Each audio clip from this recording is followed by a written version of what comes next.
paz do Senhor, meus queridos irmãos, está iniciando mais um momento com o jovem Shekinah.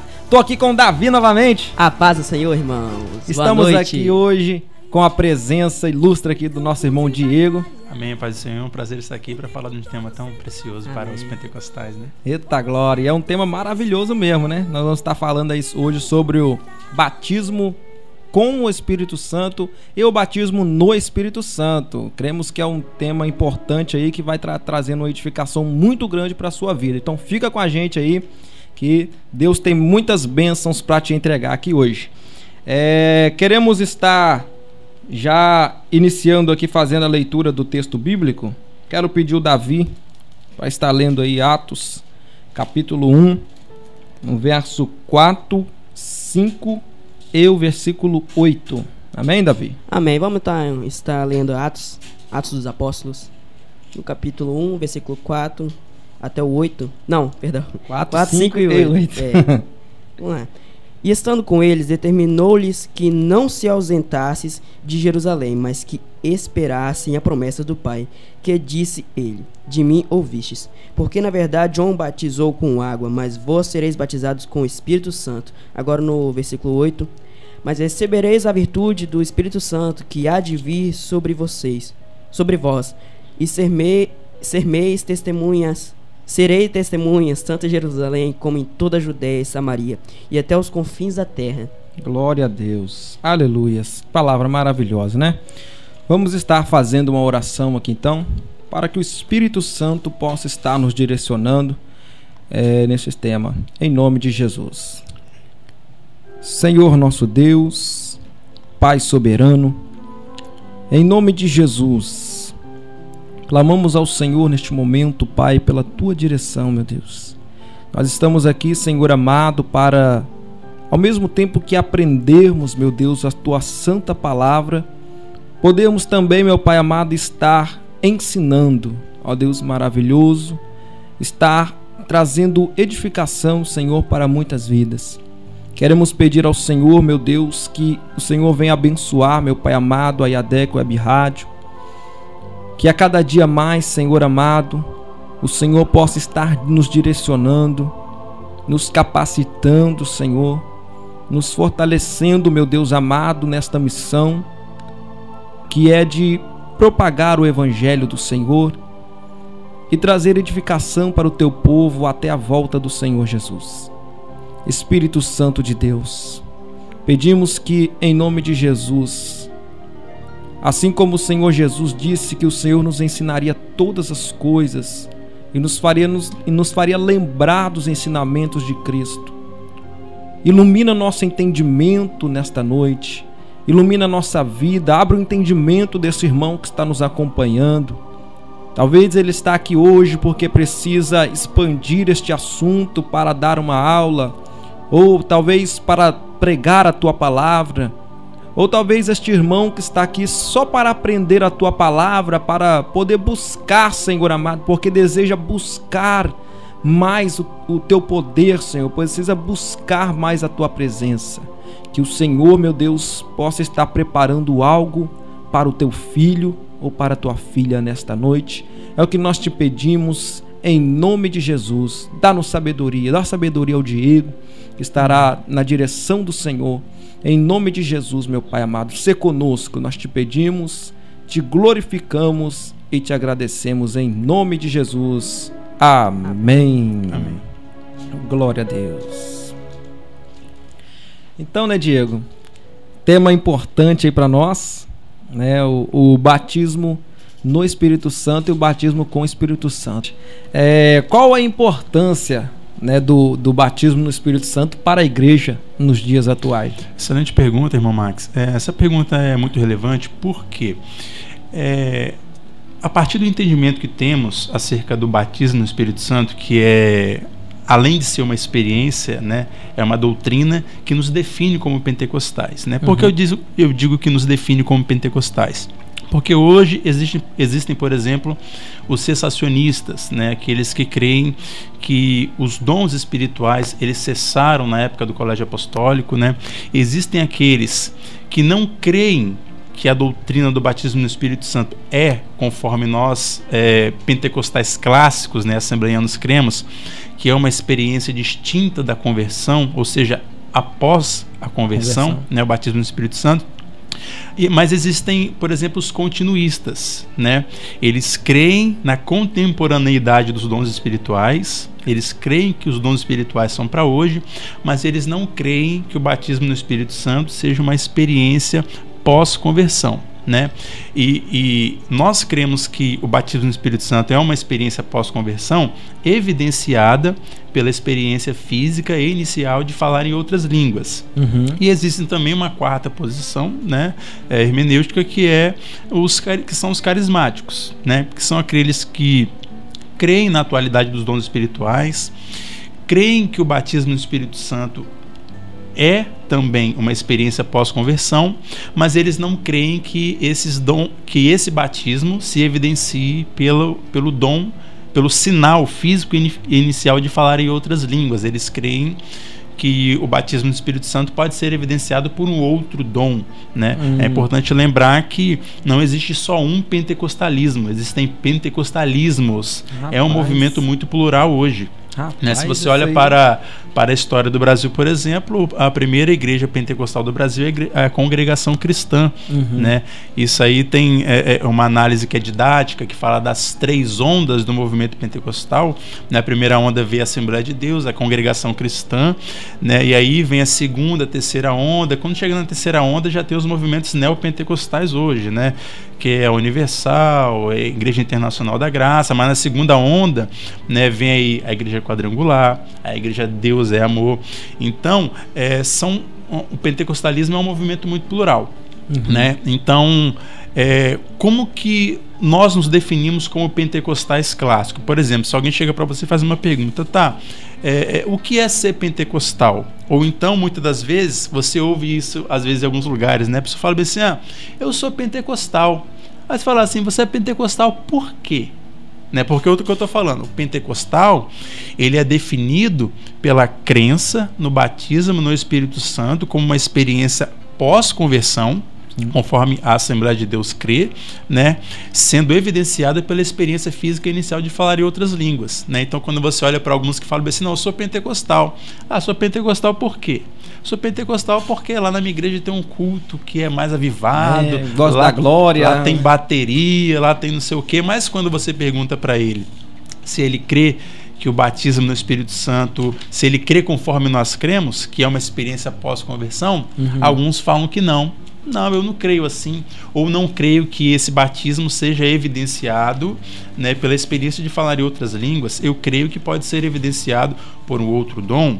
Então, às vezes a gente fala, então você não é pentecostal, porque o que define um pentecostal é a crença nessa doutrina. Por isso, a importância, né, desse dom, de saber, né, como que ele se define, né? Então, se define um pentecostal a partir do fato de que ele crê desta maneira. Por isso a importância desse movimento. Rapaz, que é muito importante mesmo. Eu sempre tive essa dúvida a respeito dessa quantidade de como é que eu posso dizer? De denominações, né? Cada um tem a sua crença. Aí eu sempre tive esse negócio. Mas todos são pentecostais mesmo? Entendeu? E você acabou de me responder essa dúvida sem mesmo nem eu perguntar, né? É muito importante isso aí. Então o batismo no Espírito Santo é algo muito importante pra gente mesmo, né? É o que vai nos definir, né, Davi? É o que vai nos definir, o que vai definir se a gente é clássico mesmo, né? É aquilo que a gente crê, né? A forma que eu creio. Porque tem muitos que realmente pensam, é porque eu gosto da glória, eu sou pentecostal porque eu dou lugar, né? Você vê que ao longo dos anos foi aparecendo aquelas igrejas, Igreja Batista Renovada, Igreja Presbiteriana Renovada, até o próprio movimento católico, né, quando eles começaram a ter esse contato com aquilo que o pentecostalismo trouxe, a partir do início do movimento pentecostal, houve, né, o movimento católico acabou ligando essa questão do batismo no Espírito Santo, a crisma deles, né? Então houve o movimento carismático dentro da Igreja Católica, que quando você ia, eu mesmo já fui visitar uma igreja católica uma vez com meu cunhado, que a liturgia deles era semelhante, muitas das vezes no nível espiritual, maior do que numa igreja pentecostal, numa igreja católica. Né? Então, olha só, a influência do movimento pentecostal nas outras denominações ou vertentes dentro do próprio cristianismo. Né?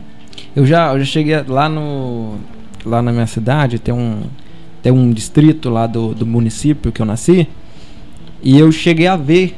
Lá tem uma igreja lá que é a Igreja Católica Evangélica. Igreja Católica Evangélica. O único lugar que eu vi, eu falei, uai, que mistério é esse? Por isso, muito importante. Por exemplo, o bispo Walter McAllister, ele lançou um livro, eu não lembro o ano agora, mas o nome do livro é Pentecostal Reformado. E olha só, por isso que eu falei no início sobre a importância de se definir o que é de fato um pentecostal. Porque senão acaba que vira meio que uma salada, uma bagunça, né? E ninguém se entende, ninguém se conhece mais. Por exemplo, a mesma coisa de você olhar talvez um reformado calvinista que fala que não crê na eleição incondicional ou não crê na graça irresistível. Daqui a pouco você encontra um adventista que fala, eu não guardo sábado. Como assim um adventista que não guarda o sábado? Daqui a pouco fica uma bagunça. Então, tem que haver uma definição. Né? Então, eu sou pentecostal porque eu creio numa doutrina. É essa doutrina que me define como pentecostal. Muito bom. Glória a Deus. Então, já que a gente está nesse tema, qual a diferença do batismo com o Espírito Santo e o batismo no Espírito Santo? Que tem uma diferença, eu acho, né? Sim, excelente. Estava esperando essa pergunta, né? Por que essa pergunta é importante? Porque nós temos que lidar com aquilo que os tradicionais creem, e é importante saber que o movimento pentecostal, a Assembleia de Deus, por exemplo, no mês passado, no dia 18, fez 111 anos. Então nós somos um movimento centenário, né? Os reformados, eles já vêm da reforma protestante, que tem aí, né, mais de 500 anos, né? Então como que um reformado crê, né, sobre a questão do batismo no Espírito Santo? Por exemplo, John Stott, né, um autor que eu gosto muito, no livro Batismo no Espírito Santo e Plenitude do Espírito, ele popularizou, né, a tese de que Lucas, quando ele escreveu Atos dos Apóstolos, ele estava simplesmente escrevendo história, ele não estava fazendo teologia. Aí nós vamos chegar, né, ao ponto da sua pergunta.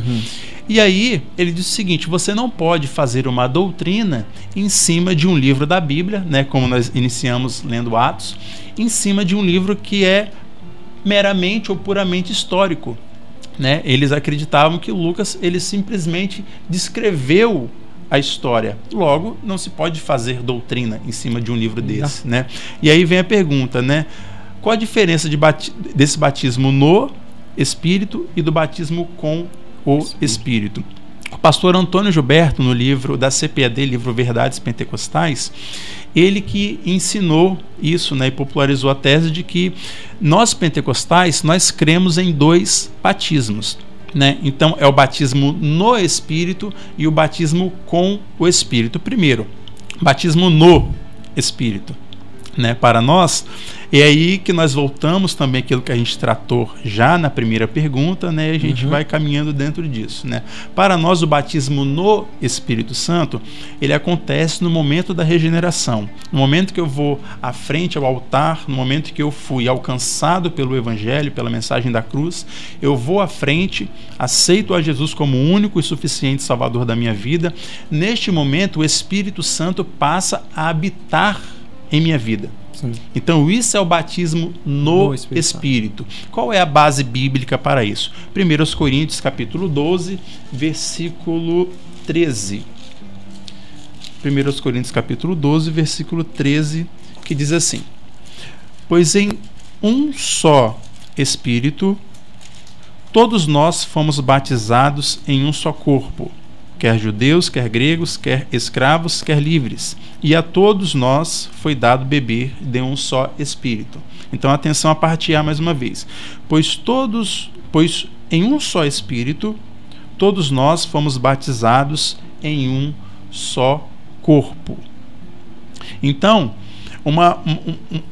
tomando como base essa sua pergunta, talvez a gente poderia fazer uma outra pergunta, né? Por exemplo, é uma pergunta que eu vou formular agora e vou desenvolvendo, né? Por exemplo, dentro da relação trinitária, dentro da relação da Trindade, nós sabemos que dentro da mecânica ou do processo da salvação, cada pessoa da Trindade tem o seu papel, tem a sua responsabilidade. Por exemplo, quando você olha para o Antigo Testamento, você vê Deus criando, você vê Deus levantando os patriarcas, dando a lei a Moisés, levantando os profetas. Você vê a ação de Deus no Antigo Testamento. Sim. Quando inicia o Novo Testamento, nós vemos o Deus Filho, a segunda pessoa da Trindade, se encarnando, né? E através da sua vida, morte e ressurreição, ele nos redime dos nossos pecados, né? E ele manda o Consolador, né? E o Espírito Santo, que até então, né, do Antigo Testamento até aquele momento da história da humanidade, da igreja, e a igreja ela vai ser instituída ali em Atos dos Apóstolos, capítulo 2, no dia de Pentecostes, mas até então o Espírito Santo ele vinha a conta-gotas, né? Tanto que esse livro aqui, né, do Stanley Orton, não, a doutrina do Espírito Santo no Antigo e Novo Testamento. Então, nesse livro, ele vem trabalhando, né, como que o Espírito Santo, a pessoa do Espírito Santo, ela vem, né, caminhando, né, com o povo de Deus desde o princípio, né? Então, a pergunta que poderia ser feita é: quem que convence o homem do pecado, da justiça e do juízo? Segundo a Bíblia, é o Espírito Santo. Então, o Espírito Santo, quem nos insere dentro do corpo de Cristo. E isso é o batismo no Espírito Santo, né? Então, quem nos convence, quem nos converte é o Espírito Santo. Então, como é que a Trindade opera dentro do processo de salvação? O Espírito Santo aplica a obra redentora do Filho na criação do Pai. Então, a Trindade ela opera no processo de salvação. Então, é o Espírito Santo quem nos insere dentro do corpo de Cristo. Aí a outra pergunta a ser feita é: mas quem que batiza no Espírito Santo, conforme a Bíblia, conforme o texto que nós acabamos de ler aqui? Quem que batiza no Espírito Santo? E sereis... É Jesus? Acho que é Jesus. O versículo 5 que nós lemos agora do capítulo 1 de Atos. Vamos ver aqui. Quem que batiza com o Espírito Santo? O Pai. Porque João, versículo 5, porque João, na verdade, batizou com água. Isso, 5, desculpa, li o 4. Porque, na verdade, João batizou com água, mas vós sereis batizados com o Espírito Santo não muito depois desses dias. Ele se referiu a João, Jesus falando. E no batismo de Jesus, no Rio Jordão por João Batista, né, o que João disse? Eu vos batizo com água. Mas aquele que vem após mim, a qual não sou digno de desatar as correias da sua sandália, ele vos batizará com o Espírito Santo e com fogo. Então, quem nos insere no corpo de Cristo é o Espírito Santo. Mas quem nos batiza com o Espírito Santo não é o Espírito Santo, é Jesus. Oh, glória. É Jesus. Então, a base bíblica para o batismo no Espírito Santo é 1 Coríntios capítulo 12, versículo 13. A base bíblica para o batismo para o batismo com o Espírito Santo, não no, agora o com o Espírito Santo, é a leitura bíblica que nós lemos aqui no início, Atos capítulo 1, versículo 8. Sim, muito bom. Mas recebereis a virtude do Espírito Santo que há de vir sobre vós e ser-me-eis testemunhas, tanto em Jerusalém como em toda a Judéia e Samaria até os confins da terra. Muito bom. Então, interessante você estar falando aí, né? Então, no caso, antes mesmo da pessoa levantar a mão e aceitar Jesus, já tem um trabalhado Espírito Santo ali, né? Para ele mesmo, como eu posso dizer? Para que ele mesmo possa habitar dentro da pessoa, né? Exatamente. Para que ele mesmo possa. Mas nesse processo aí de convencimento, ele já está dentro da pessoa, ele já encontrou lugar ali no coração da pessoa para convencer ela, ele já está habitando ali, já está morando. Boa pergunta. O Espírito Santo tanto que Tem um termo dentro da teologia, tá, Max? Vocês não precisam de saber, nem os nossos ouvintes podem ficar tranquilos, que é chamada de graça preveniente, que é a graça que vem antes.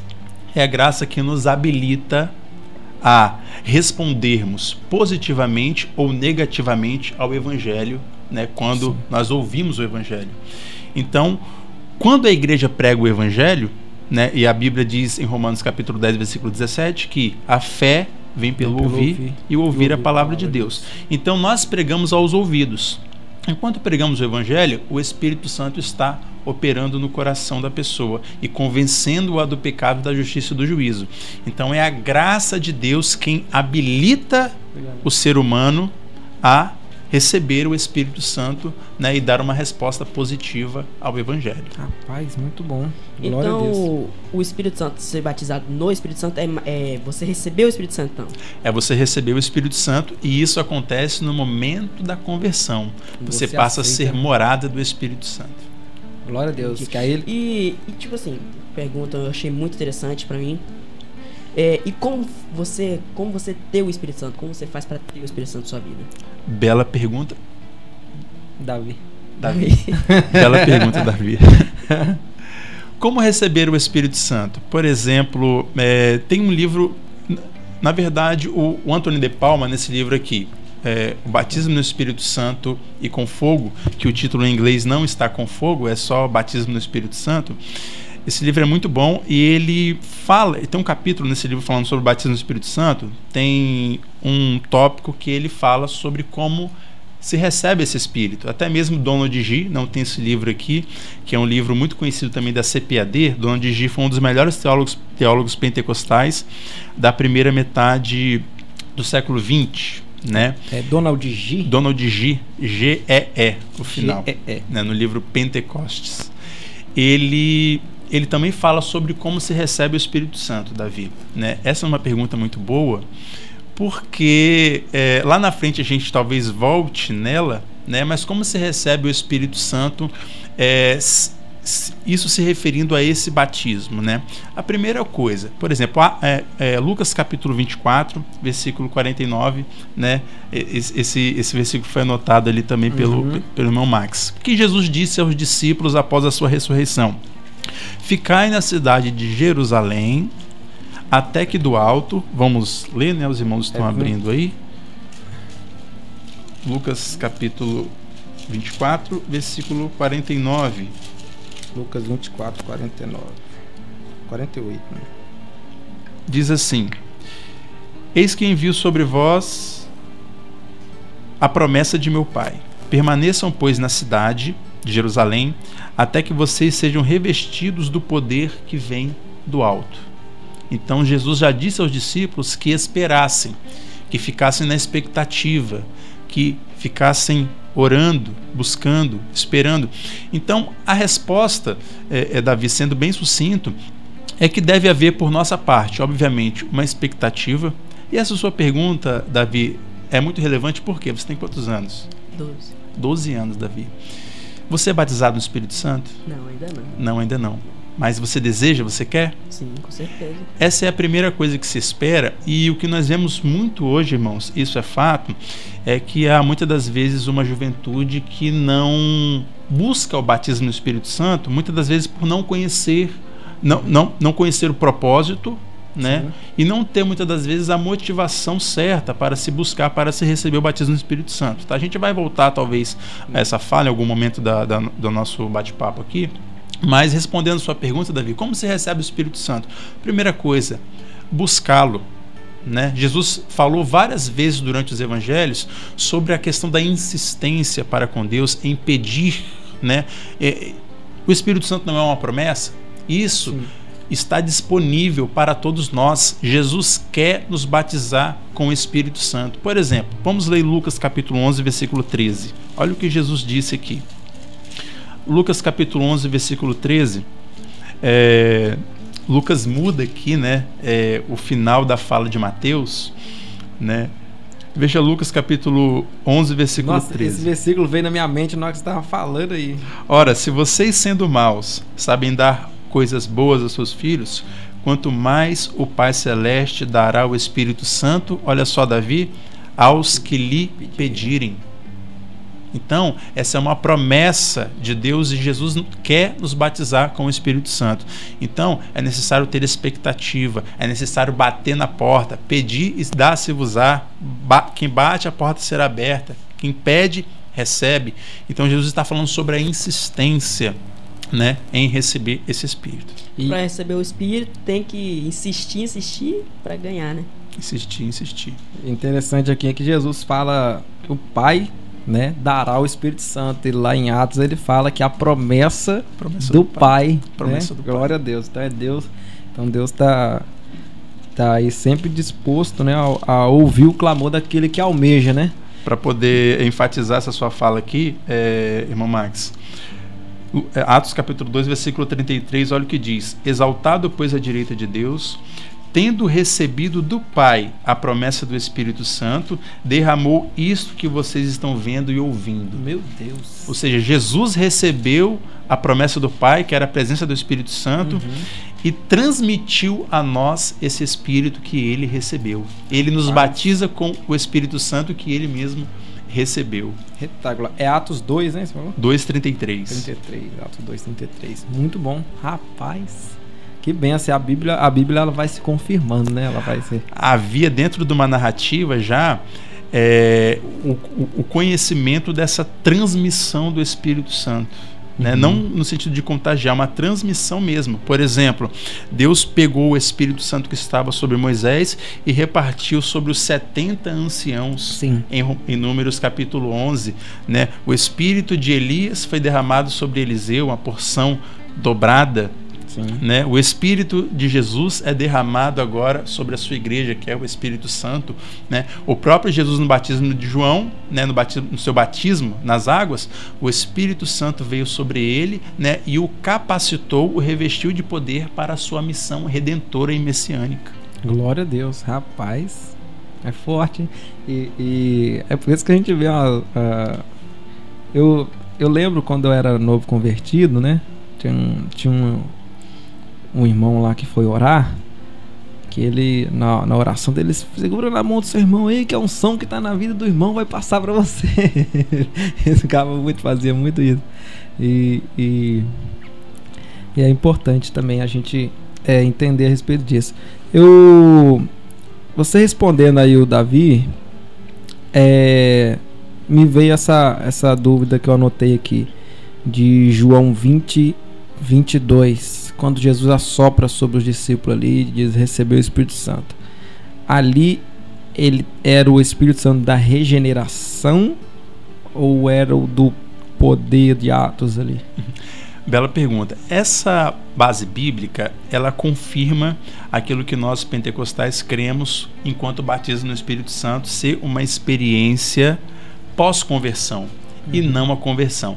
Por quê? Nós falamos que no dia de Pentecostes o Espírito Santo veio sobre a igreja, Atos capítulo 2, e ali eles foram batizados com o Espírito Santo. Eles foram revestidos de poder para a obra missionária e evangelística, para pregar o evangelho com mais intrepidez, com mais ousadia. Sim. E aí nós somos muitas das vezes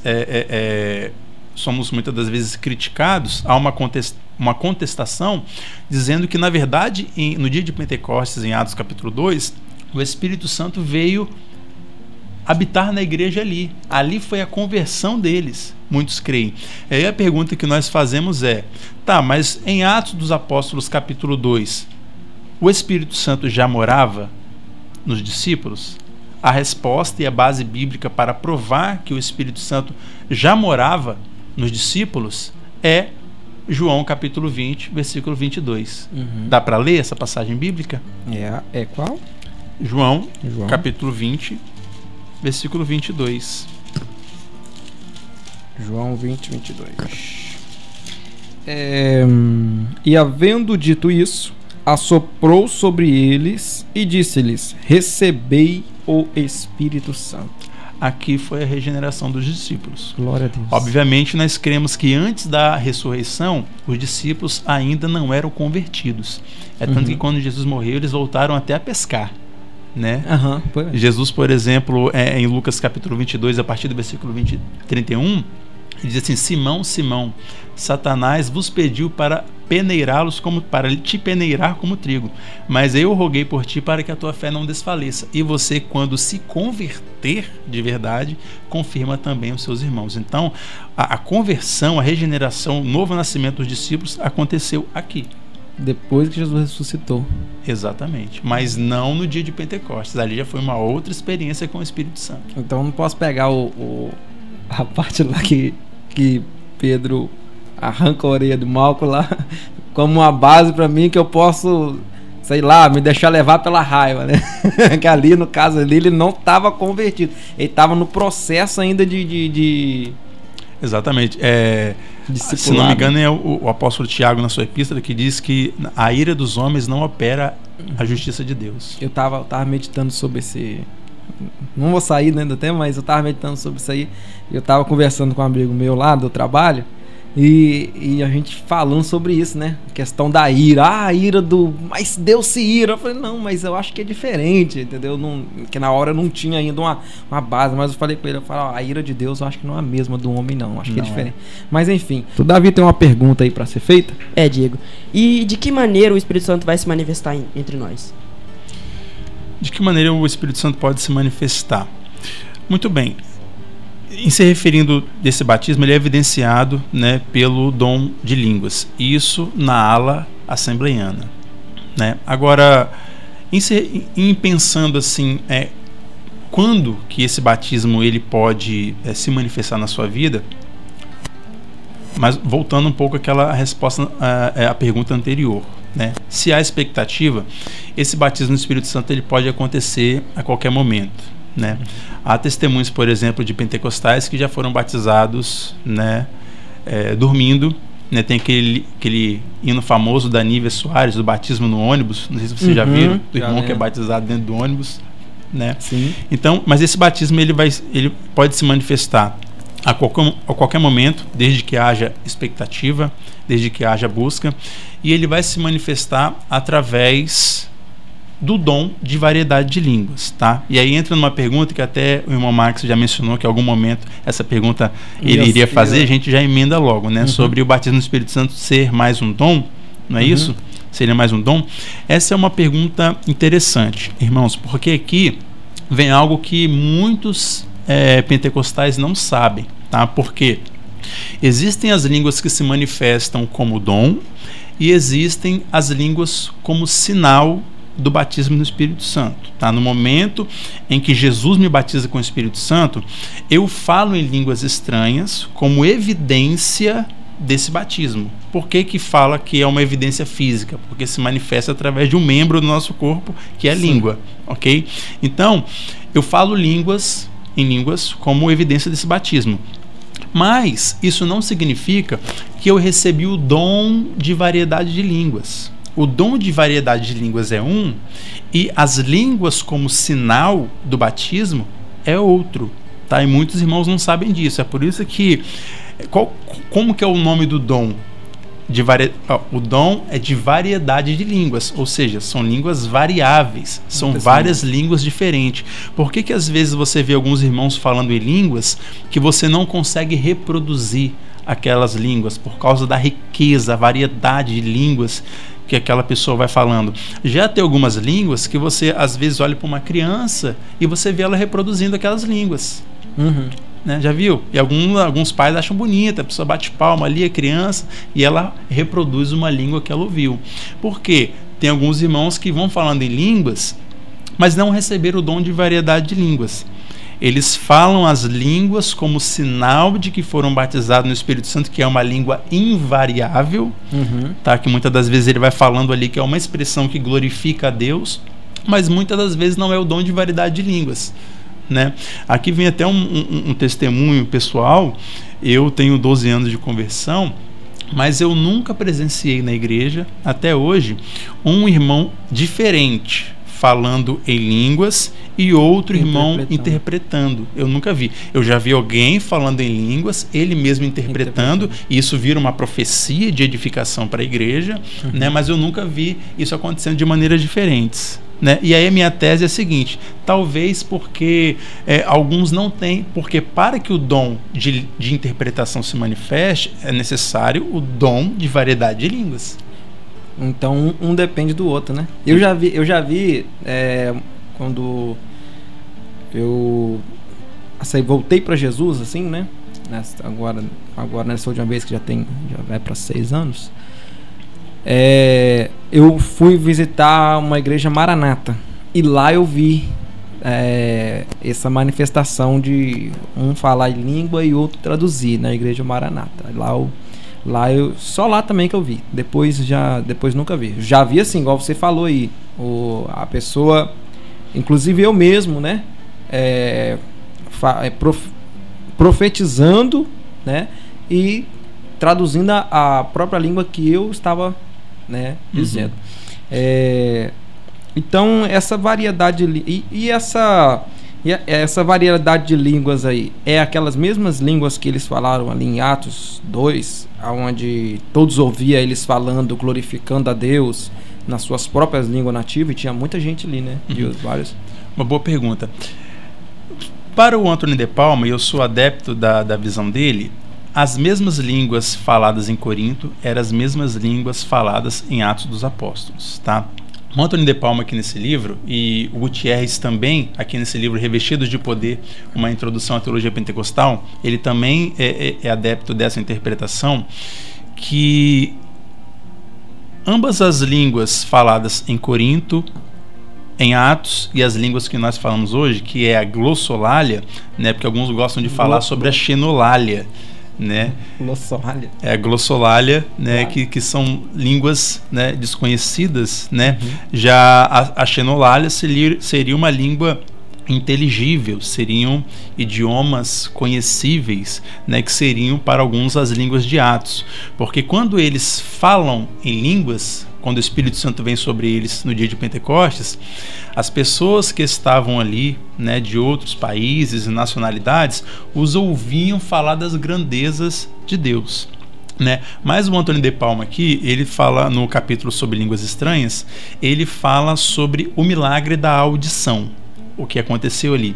E aí ele cita a base bíblica, porque Lucas ele repete 3 vezes em Atos capítulo 2 a palavra ouvir, né? Então ele quer nos chamar, segundo ele, quando o autor bíblico repete uma palavra 1, 2, 3, 4 vezes, ele está convidando o leitor a prestar atenção naquela palavra, né? Então a tese do Anthony de Palma era que as línguas faladas ali em Atos foi a glossolalia, foram línguas desconhecidas para o falante, mas conhecidas para os ouvintes, né? De maneira que o milagre da audição, ele aconteceu no processo. Quer ver só? Vamos ver lá, Atos capítulo 2. Preste atenção nos versículos 6, 8 e 10, como Lucas repete essa palavra. Diz assim: assim, quando se fez ouvir aquela voz, afluiu a multidão, que foi tomada de perplexidade, porque cada um, olha só, os ouvia falar na sua própria língua. Aí o versículo 8. Então, como os ouvimos falar, cada um em nossa própria língua materna. Aí o versículo 10 agora, mais uma vez a palavra ouvir. Versículo 11, perdão. 11. Tanto judeus como prosélitos, cretenses e árabes, como os ouvimos falar sobre as grandezas de Deus em nossas próprias línguas. Então, para o Anthony de Palma, o que aconteceu aqui? Foi a glossolalia que se manifestou, foram línguas estranhas ou desconhecidas, né? Só que Deus operou um milagre. O milagre é onde? No ouvido daquelas pessoas que estavam ali. Eles falavam em línguas estranhas lá, mas eles ouviam aqui, cada um na sua própria língua, né? Por exemplo, quando eu estava na faculdade, um professor meu disse que ele estava pregando em certo lugar, e após o término da pregação, ele tomou conhecimento de que tinham americanos ali. E aí ele falou com eles: olha, se eu soubesse que vocês estavam aqui, eu teria traduzido e falado em inglês aqui para que vocês pudessem ouvir a pregação. Eles: não, mas nós escutamos a pregação aqui perfeitamente. do jeito que você falou. Então só que ele pregou em português, né? Por exemplo, a irmã Jusceli, de Minas também, quando ela pregou no nosso campo, ela falou de uma experiência que ela teve em um país aqui da América, em que ela pregou também em português, né, para algumas pessoas ali, e obviamente como pentecostal ela falou em línguas, né, e as pessoas ouviram, né, perfeitamente a pregação, né, pessoas que não conheciam, não falavam o mesmo idioma que ela. Como se o Espírito Santo fosse o tradutor, né? O Espírito Santo estivesse ali traduzindo para eles. Exatamente. Agora, há aquela interpretação que dizem que ali em Atos capítulo 2 foi a xenolalia, que foram idiomas conhecíveis, né? E que só a partir de Corinto, né, que há ali a glossolalia. Eu não sou adepto dessa posição. Rapaz, interessante. Porque até então, como eu não sabia dessa linha de teologia, né, dessa linha de estudo, né, eu achava que realmente eles estavam falando na língua daquelas pessoas. Um falava na língua da Panfilha, outro falava na língua, mas não faz sentido. Não, por exemplo, irmão Max, não faz sentido. Na teologia pentecostal da CPAD, do Stanley Orton, mesmo autor desse livro aqui de baixo, ele tem o primeiro capítulo que ele fala sobre, tem um capítulo histórico sobre o movimento pentecostal.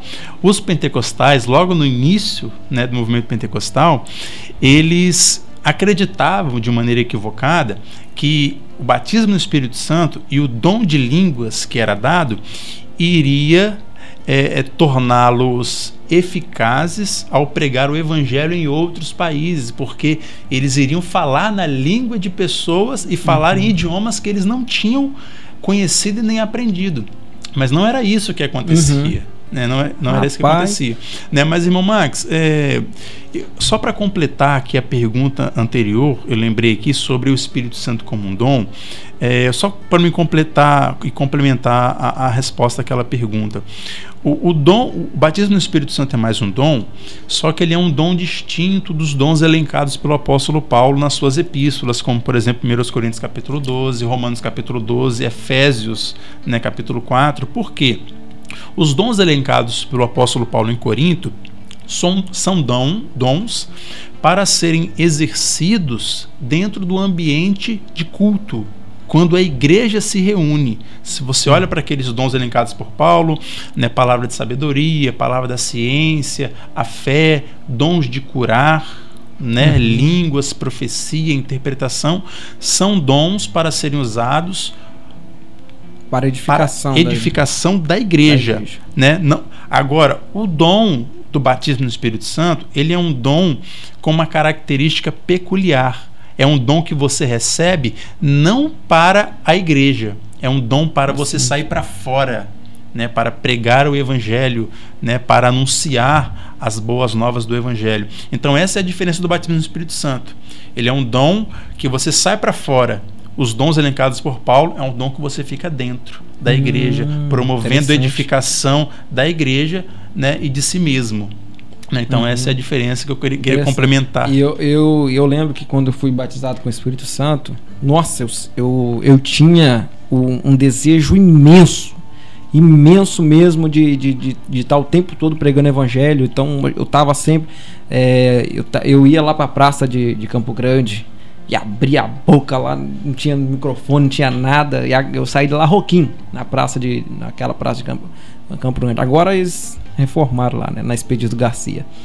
Então ali eu ficava ali horas ali pregando, entregando folheto no meu bairro. Então eu tinha, quando eu recebi o batismo com o Espírito Santo, né, eu tinha esse desejo no meu coração o tempo todo. Não que hoje eu não tenha, hoje eu tenho, mas eu tenho muita dificuldade para estar, né, exercendo, né? Enfim, então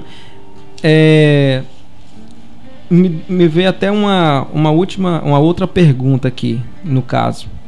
Como uma coisa que eu fazia antes, né, bastante intrepidez, que eu queria fazer todo dia, mas hoje já não tenho mais esse desejo de estar o tempo todo assim. Eu quero fazer, mas a ponto de igual como antes, né, qualquer tempo, qualquer hora é hora.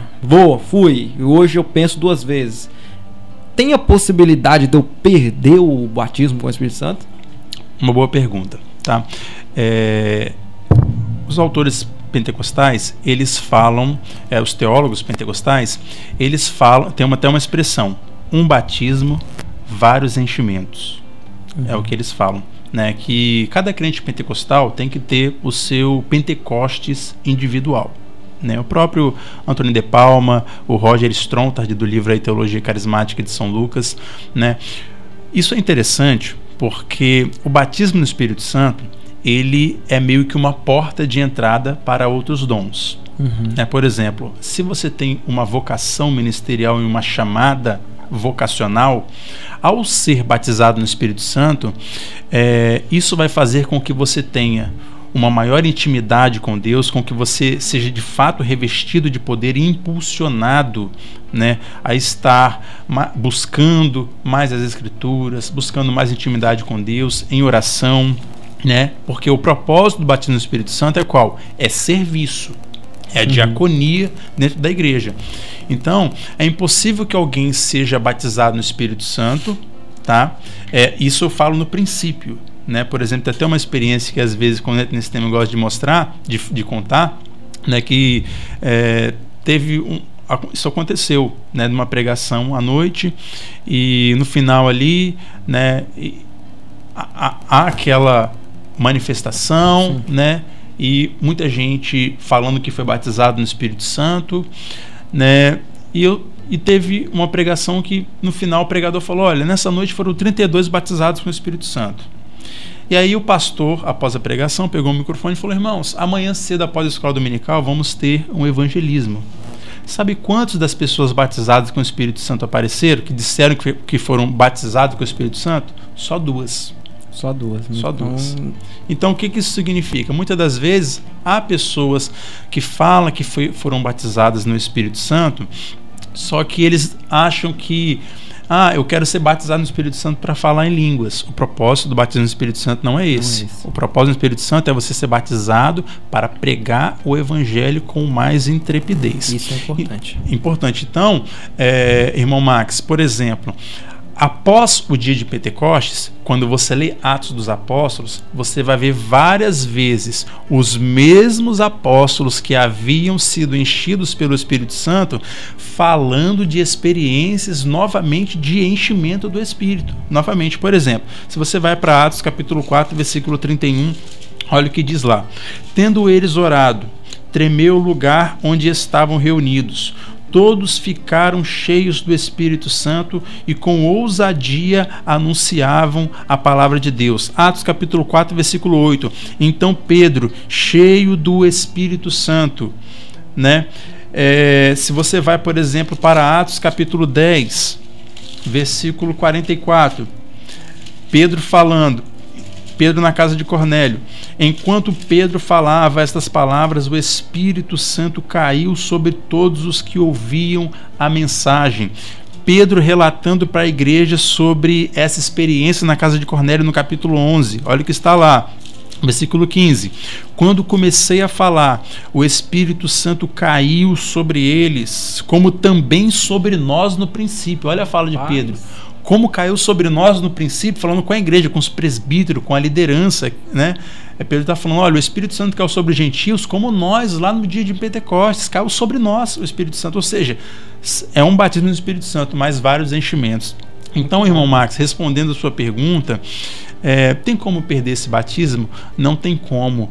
Mas, se não, como pentecostais, que já tivemos a experiência do Espírito Santo, eu também fui batizado no Espírito Santo, nós temos que estar constantemente, né, buscando a Deus em oração, pedindo o enchimento do Espírito, porque nós não podemos perder, né, a chamada pentecostal de estar, como o apóstolo Paulo disse a Timóteo, né, pregando a tempo e fora de tempo, né, qualquer tempo oportuno. Teve a oportunidade para pregar o Evangelho, seja no ônibus, seja numa fila, né, seja na rua, na vizinhança, no banco, na escola, no trabalho. Teve a oportunidade de pregar o Evangelho? Prega o Evangelho. Se não estamos aproveitando essa oportunidade, talvez está no momento da gente pedir um novo enchimento, né? Um novo batismo, um novo revestimento de poder, né? Não um novo batismo porque fomos batizados, mas um novo enchimento do Espírito, né? Para nos renovar, para nos restaurar, né? Porque se nos encontrarmos muitas das vezes, né, aquém daquilo que Deus espera de nós, né? Talvez é algo que a gente deva pensar. Rapaz, meu Deus. E importante. Se a pessoa se desviar, o crente se desviar, como é que fica a relação entre o homem e o Espírito Santo, se desviar? Boa pergunta, irmão Davi. Se essa pessoa ela não cometer a blasfêmia contra o Espírito Santo, que é o pecado imperdoável, de maneira que ela caia num estado de apostasia e fique com a mente completamente cauterizada, pode ter certeza que o Espírito Santo continua trabalhando na vida dessa pessoa, né, como foi na vida do irmão Max, né, para trazê-lo à sua presença, o convencendo do pecado, da justiça e do juízo. Então, nós podemos entristecer o Espírito Santo, mas o Espírito Santo nunca se aparta de nós. O Espírito Santo está a todo momento tentando nos convencer a ter uma vida de arrependimento, de voltar, né, aos pés da cruz, à presença de Deus. A gente precisa dar ouvido a ele, né? Também tem outra, para a gente finalizarmos aqui, o Espírito Santo como selo da igreja para o arrebatamento.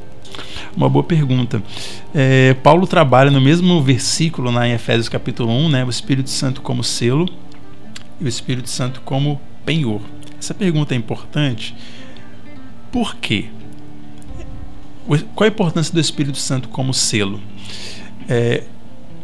Ao aceitarmos a Jesus como Senhor e Salvador, nós que antes tínhamos apenas uma natureza, a pecaminosa, agora passamos a ter duas naturezas, né? E o Espírito e a carne tentam tomar o controle e o domínio das nossas vidas. Agora, o Espírito Santo, ele é uma segurança, né? Porque muitas das vezes o diabo tenta nos influenciar nossas escolhas, ele tenta colocar pensamentos em nossas mentes através de setas e nos convencer de que aquele pensamento são nossos, né? Mas nós nunca vamos encontrar nem ver um crente endemoniado. Por que não?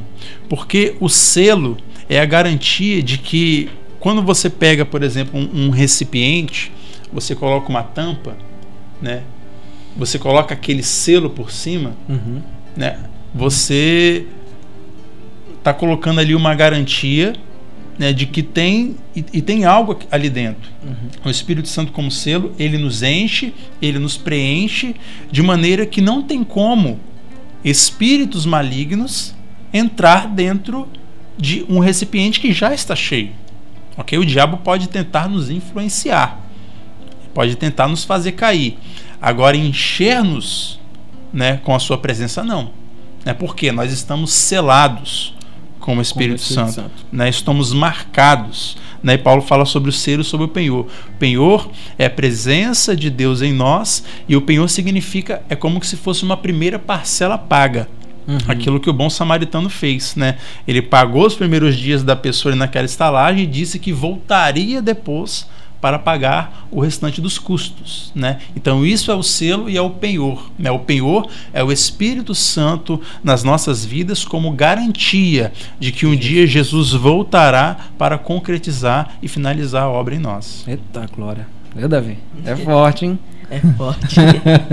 Rapaz, que mistério. Glória a Deus. Rapaz, esse assunto é de uma semana, esse assunto. É um assunto importantíssimo, né? Pra gente aí que somos pentecostais, né? Pra você, meu querido irmão, não só pentecostal, né? Pra todo cristão é importante aí estes assuntos que foram falados aqui. Inclusive, ele respondeu sua pergunta, né?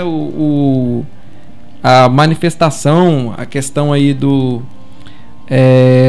das línguas e também em respeito ao o Espírito Santo vem, o poder do Espírito Santo para o anúncio do Evangelho, né? É uma manifestação para você anunciar o Evangelho, tá? Você quer não é para você falar em língua só, não. Você pode pedir, Senhor, eu quero falar em língua, não. Isso é bom ser falado porque Quando você lê o capítulo 14 de 1 Coríntios, está claro ali que havia uma elitização dentro da igreja, de maneira que Paulo corrige o exercício dos dons espirituais, principalmente do dom de variedade de línguas. Porque aqueles que falavam em línguas na igreja de Corinto, eles se achavam superiores, mais espirituais e mais crentes do que aqueles que não falavam em línguas. E aqueles que não falavam em línguas se sentiam inferiores, né, menos espirituais do que aqueles que falavam em línguas lá, né? Então não deve haver uma elitização, né? Por isso deve-se conhecer a real motivação para o propósito do batismo no Espírito Santo, né? Quem é batizado também não é mais crente. Por quê? Porque o Espírito Santo é um dom dado, né, como dom. Dom é o que? É um presente, é uma dádiva. Não é por mérito que nós recebemos. É Deus quem dá por sua graça. Oh, glória. Amém. Glória Amém. A Deus. Então é isso aí, meus queridos irmãos. Nós vamos ficando por aqui. Queremos agradecer a você pela sua audiência. Que este assunto ensinado aqui hoje possa trazer muita edificação para a tua vida e você também possa estar passando isso daí, né, para os seus filhos, para os irmãos em Cristo, tudo isso que você aprendeu aqui. Deus te abençoe, nós vamos ficando por aqui, a paz do Senhor. Muito obrigado, Diego, tá, pela sua presença. É um prazer. Que Deus abençoe a sua vida a cada dia, seu ministério, Amém. Em nome de Jesus. Gostaria de deixar uma mensagem aqui para você que está na expectativa, né, pela presença do Espírito Santo, tendo o conhecimento do propósito, né, da presença do Espírito Santo, que é Deus, né, que é aquele que nos reveste de poder para a obra missionária e evangelística. Eu gostaria de incentivá-lo a continuar buscando, porque é uma promessa do Pai, né? Jesus, ele quer nos batizar com o Espírito Santo, por isso continue buscando, né? Jesus falou várias vezes sobre a insistência, né? Então é o Espírito Santo que nos convence do pecado, da justiça e do juízo, e é aquele que nos auxilia, né? É o nosso consolador, né? É aquele que nos capacita e que nos reveste de poder para que nós possamos ser de fato eficazes e que nós possamos ter maior intimidade para com esse Deus, né? Então, né, houve vários avivamentos na história do cristianismo, todos eles, né, motivados pela presença do Espírito Santo. Então, continue buscando, né, porque Jesus, ele quer te batizar e você receberá essa bênção em nome de Jesus. É isso aí. Gente, tchau, tchau. A paz do Senhor.